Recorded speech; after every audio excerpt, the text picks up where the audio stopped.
నేడు రాజకీయాలు పూర్తిగా మారిపోయినాయి.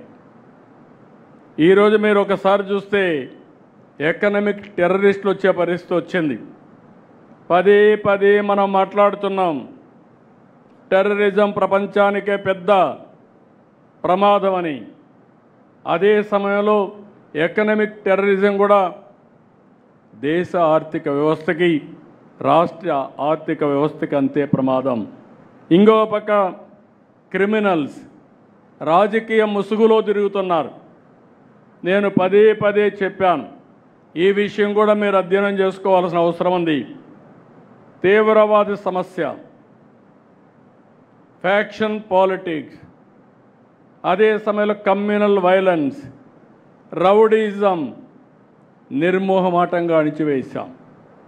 అక్కడ రాజీ లేదు, అడ్డంకులు లేవు.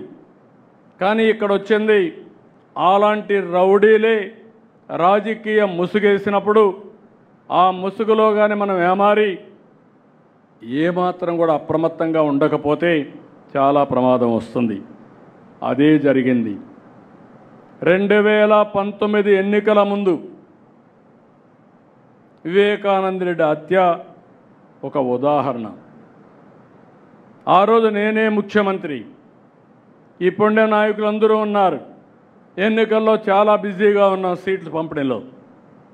తెల్లవారితో నిద్ర లేస్తే వార్త సాక్షి పేపర్లో గుండెపోటుతో చనిపోయాడు. నేను కూడా నమ్మాను.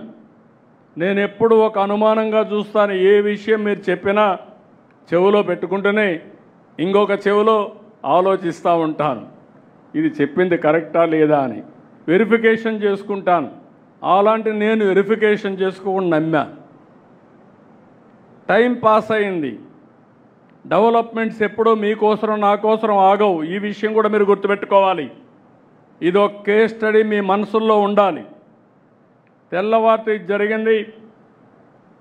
ఎవరైతే చేసిన వ్యక్తులు జాగ్రత్తగా ఉన్నారు, ప్రణాళికలు రచించుకుంటున్నారు, మనం మాత్రం కంట్రోల్ చేయాల్సిన వ్యక్తులం ఏమరపాటుకు గురయ్యాం.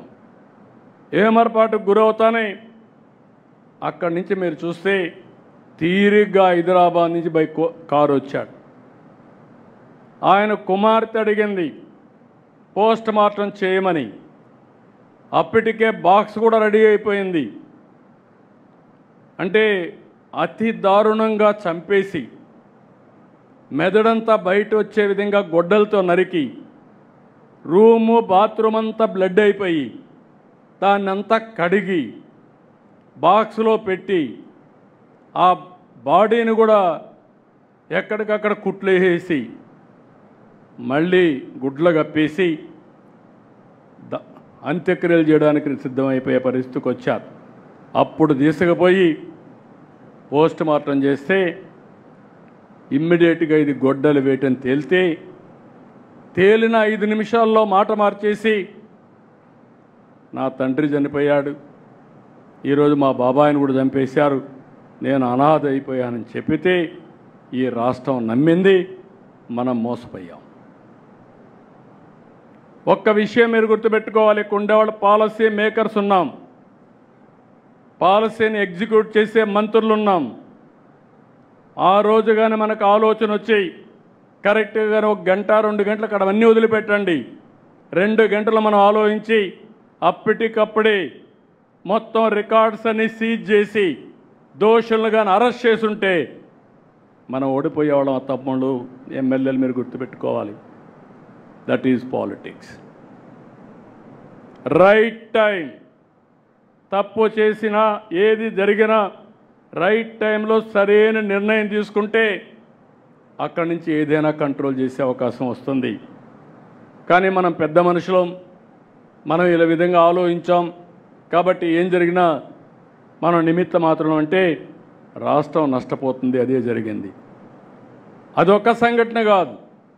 కోడికత్తి డ్రామా చూశారు, గులకరాయి డ్రామా చూసాం.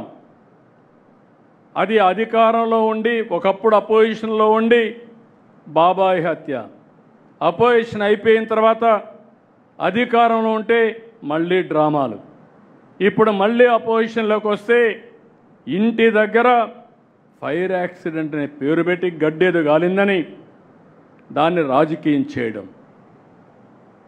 అది చేసినప్పుడు మీ ఇంట్లో టీవీలు ఉన్నాయి, సీసీటీవీ కెమెరాలు ఉన్నాయి, డేటా ఇమ్మంటే నేను డేటా ఇవ్వను, నువ్వేం చేసుకుంటా చేసుకో, కానీ మీరు నాకు సెక్యూరిటీ లేకుండా చేస్తాను ఎదురుదాడి చేయడం. నిన్న మొన్న మీరు చూశారు, ఒక రాజకీయ నాయకుడు పరామర్శిస్తాడు, తప్పు లేదు, పరామర్శించేవాడు ఎవరిని పరామర్శించాలి? గంజాయి బ్యాచ్నా, రౌడీ షీటర్నా? అంటే మీ పార్టీలో ఉండే రౌడీ షీటర్లు గంజాయి బ్యాచ్ని మీరు ప్రోత్సహిస్తే మేము యాక్షన్ తీసుకుంటే అది తప్పు. యాక్షన్ తీసుకోకపోతే మీ అందరికీ లైసెన్సు. రాష్ట్రం అంతా వెళ్ళి ఇష్టానుసారంగా 3 సంవత్సరాల ఆడబిడ్డలపైన అత్యాచారాలు చేస్తూ ఉంటే వీళ్ళని వదిలిపెట్టాలా? వదిలిపెట్టకుండా ఫర్మ్ యాక్షన్ తీసుకుంటే పోలీసులు ఎక్సెస్గా బిహేవ్ చేస్తున్నారని మాట్లాడతారు. అది అయిన తర్వాత మీరు చూశారు, రెండోది నేరుగా గుంటూరు సత్తెనపల్లిలో మీరు జరిగింది చూస్తే ఎంత దారుణంగా జరిగిందో ఒక్కసారి మీరు గుర్తుపెట్టుకోండి. కారులో పోతూ కారు కింద హిట్ అండ్ గో, చక్రాల కింద మనిషి పడిపోతే, మనమైతే దారిలో ఉంటే పక్కన యాక్సిడెంట్ అయితే నిలబెట్టి ముందు వాళ్ళని హాస్పిటల్కి పంపించి పరామర్శించి టైం ఉంటే మనమే తీసుకుపోయి హాస్పిటల్కి పంపించిన తర్వాత మళ్ళీ ప్రయాణం కొనసాగిస్తాం, ఎంత అర్జెంట్ అయినా. అది సోషల్ రెస్పాన్సిబిలిటీ. అలాంటిది నీ కారు కింద పడిపోతే కనీసం పట్టించుకోకుండా తీసి బయట పారేసి వెళ్ళిపోయిన సందర్భాన్ని మనం చూస్తే, తిరిగి ఇదే కారులో జరిగిందని ఎవిడెన్స్ వచ్చిన తర్వాత, పేపర్ ఉందని, టీవీ ఉందని ఎదురుదాడి చేసే పరిస్థితి వస్తే ఎక్కడికి పోతున్నాం రాజకీయాలు? అంటే ఎలాంటి కరుడు గట్టినటువంటి వ్యక్తి ఎలాంటి నేర రాజకీయాలు చేస్తూ సమాజాన్ని అతలాకుతలం చేస్తూ ఉంటే తిరిగి ఆడబిడ్డలపైన హత్యలు జరుగుతున్నాయి, రోడ్డు యాక్సిడెంట్లు జరుగుతున్నాయి, లేకుంటే రౌడీజం జరుగుతూ ఉంది, దొంగతనాలు జరుగుతున్నాయంటే దానికి మనం జవాబుదారీతనంగా ఉండాలి. అందుకే నేను చెప్పాను, టెక్నాలజీ కూడా ఉపయోగిస్తున్నాం.